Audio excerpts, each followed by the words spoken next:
Instead of the heat of the moment and anger, we're lashing out, we just pause and we let that anger kind of come up and then we let it go.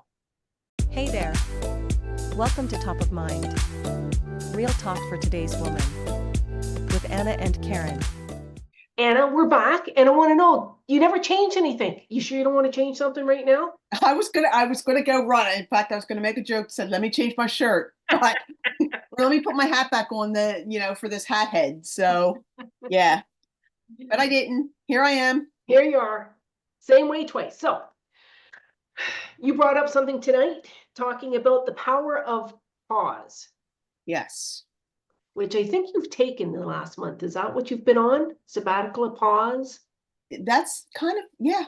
But it's been probably a little bit longer. But yeah, I've been kind of just taking a pause. And you and I talked about, one of the last episodes I talked about healing and how, there's so much out there and we try to do so much.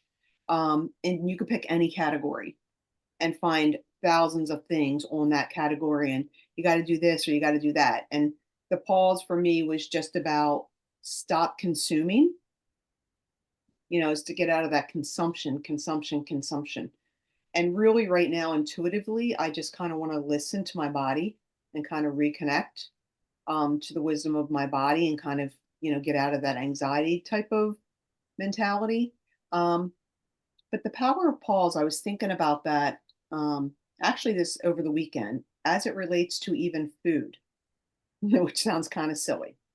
And to me, like when I think about the power of pause, and we can associate that in different areas of our life.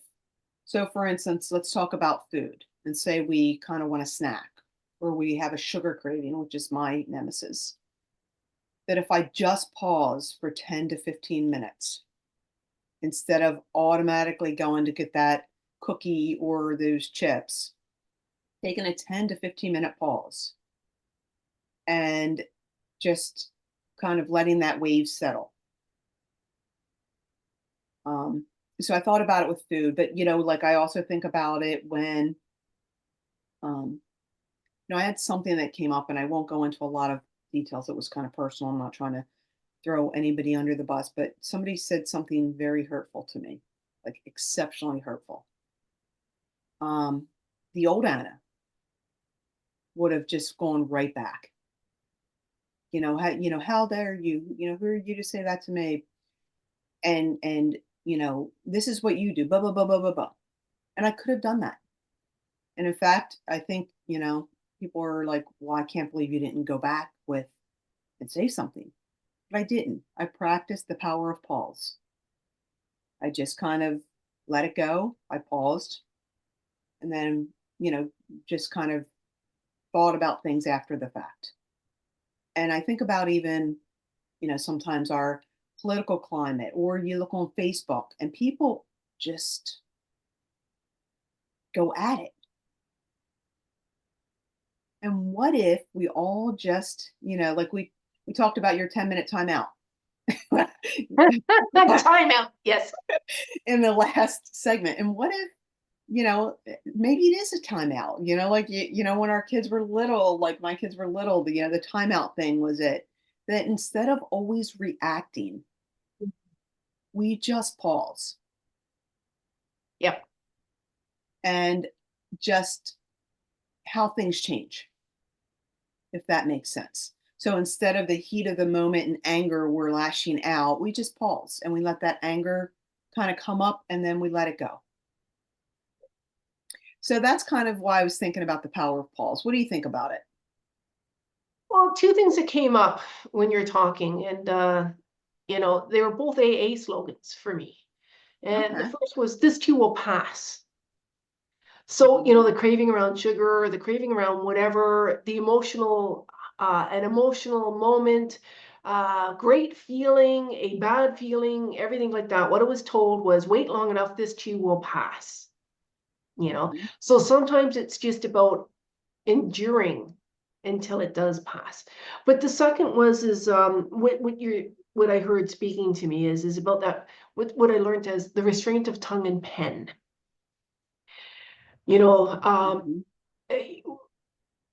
when I was new in there, I mean, you take away alcohol that I was so used to, and oh my God, the anger and the fits and the craziness, and people nowadays, and I hate this term because, anyway, I'll get to why, but it's emotionally hijacked. I was emotionally hijacked. This is what I hear from somebody who, let's say, freaks out at a friend telling me about freaking out at somebody overtaking a parking spot. They were emotionally hijacked. Mhm. And it's like, no, would you do that at work? No, why? Well, I get fired. Then you allowed yourself to do that there because you Mhm. obviously have restraint. So, I was taught, and that's what I'm hearing you do is that you're learning what you call the pause. For me, is the restraint of pen and tongue. And I'll tell you, it has saved my ass. So many relationships and, all sorts of stuff. Mhm. Even people like a restaurant, for example. I was with somebody who misbehaved horribly, did not give any restraint, just lambasted everybody, this type of stuff, to the point of where I just wanted to crawl out of there. I was so embarrassed. And then calls me to go pick up her credit card because she'd forgotten it there. Oh my. Right. And I'm like, I'm not getting it, sweetheart. You go get it. Uh-huh.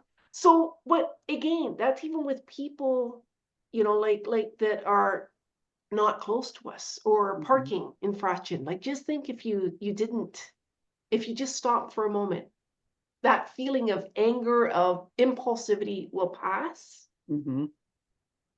Yeah. The reactive nature. And it's interesting you brought up the restaurant because that made me think of, and I'm trying to think of who it was, but it's like a top like Fortune 500 CEO, and he interviews people in restaurants.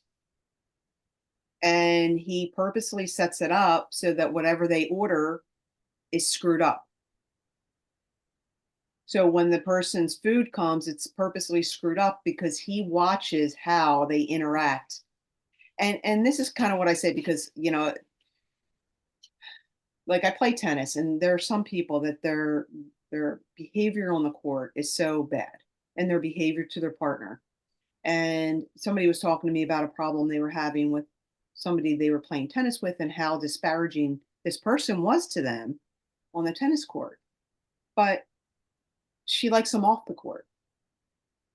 They're a nice person off the court. And I said, well, really, is the challenge of character isn't when everything's going well. It's when something shitty happens that someone's true character comes out, right? Yep. And I Yep. think that's kind of like whether it be on the tennis court or at a restaurant, so he used that as whether or not somebody was going to make it through in the interview process Mhm. and how they reacted to their food, you know, not being right. Now, that doesn't mean because, my daughters get embarrassed. We went out to dinner last night and we sit down and the cup has lipstick stain on it. Um, and for me, like germaphobe me, it's Yeah. Yeah. great. So of course I ask them. I said, "Hey, may I have a new cup?" But I'm like, "Oh my god!" And then I get my French onion soup, and the spoon has food on it, like dried food. So again, I'm not going to eat. I'm not going to use that spoon just because I'm going to suck it up. But again, it's how you approach the situation.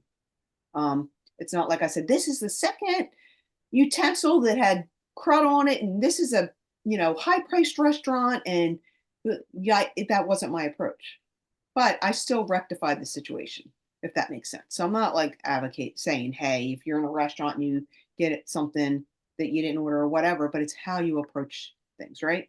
Absolutely. And I think the idea, though, the pause, is going back to um showing is having dignity for the situation, the other person. Yes. When I'm going to act and not react, or instead of reacting. And that for me is a huge thing. Like today, I don't have to think about my words. If I'm in conflict with somebody, I want to approach something. Nowadays, I can communicate, and I know how to communicate. I know how to use my words. But back in the day, I didn't. So, like, Yeah, if you me got me too. mad, bleh, like, Hmm. and afterwards, I'd walk away and I'd regret it. It's kind of like, I said things that in the moment felt great, but afterwards didn't. I may have lost their trust or their relationship, and Mhm. how do you mend that? And so, and what I found out was a lot of things that I thought were so important and I had to deal with them. On 24-hour sleep, all of a sudden, how important is it? Is it really that important? Like, Right. what does it mean? It's true. What it's that think acronym, it's something about, is it kind? That's the K. But is it necessary? Is it kind? Does it have to be by me? Does it have to be right now? And I forget what the other one is, but it's kind of like that idea. So today I 9 times out of 10 will act and not react. Mhm. And because of that, that's the pause. Yes. And it's almost like, the Stephen Covey principle is, seek first to understand. And to be understood. Yes. And that's kind of, again, just different variations of the pause. You know, before you grab the drink because you're so stressed, pause. Yeah. Um, and it's interesting. And I don't know why this has nothing to do with pause, but the other thing I've been reading or seeing a lot lately is how we're afraid to feel our emotions. Explain. So like for instance, we feel like we shouldn't be angry, we shouldn't feel anger, or we shouldn't be unhappy. So what we end up doing is just not recognizing, not acknowledging those things, and we push them down.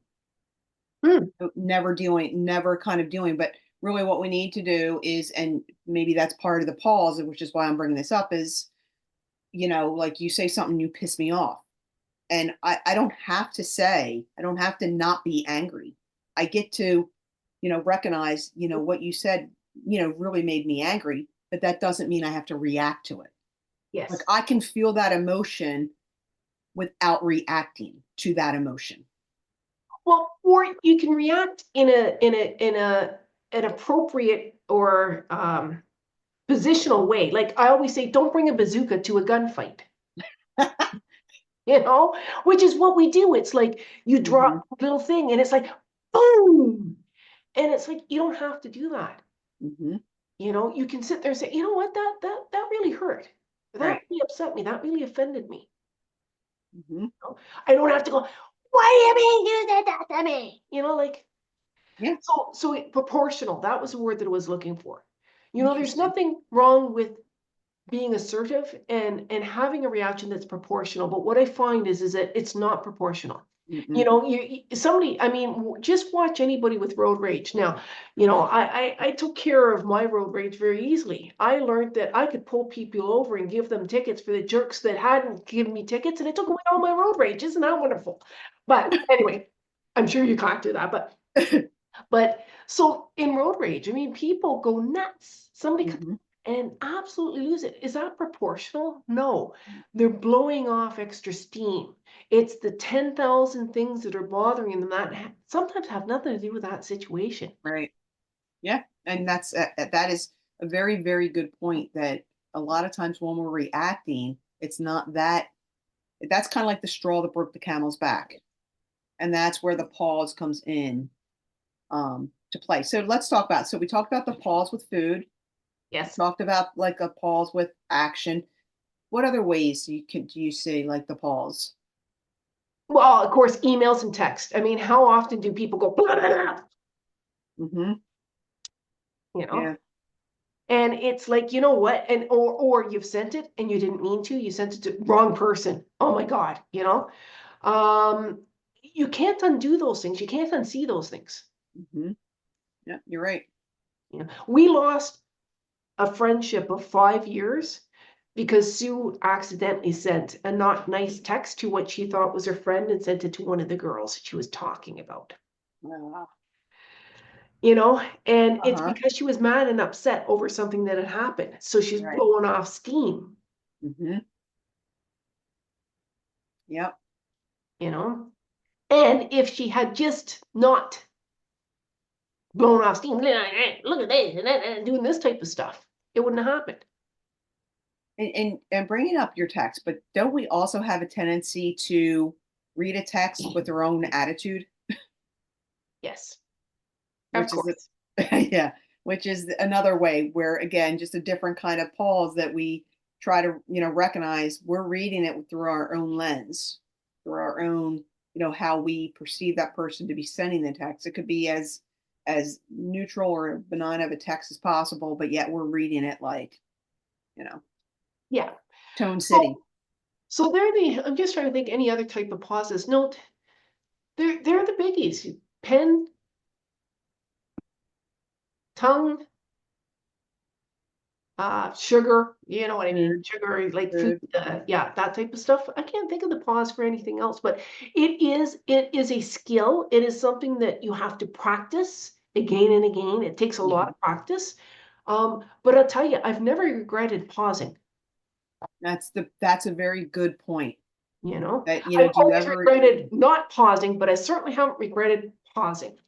Yeah, that's an excellent, excellent point. So this So one, yeah, let us know what you think about the power of pause. Again, it's just something that's been, I think about it as it relates to food, especially when people have challenges with food, um, or they want something that's really not good for them. Um, which reminds me, are we going to talk about that in the next one where we talk about habits? sure, we'll do that next. Yeah. All those bad habits. I mean, good habits. I mean, Okay. bad.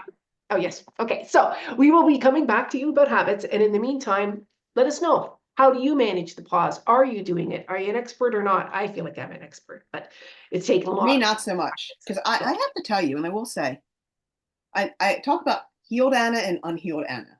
And I'm mhm. not like healed where I need to be, but I'm a lot freaking more healed than I was 5 years ago. And I think about all of that anger and all of that frustration and all the ways I reacted that I kind of wish I didn't, because at that time I was looking um, for a different lens. So yeah, the You know, pause can help you then.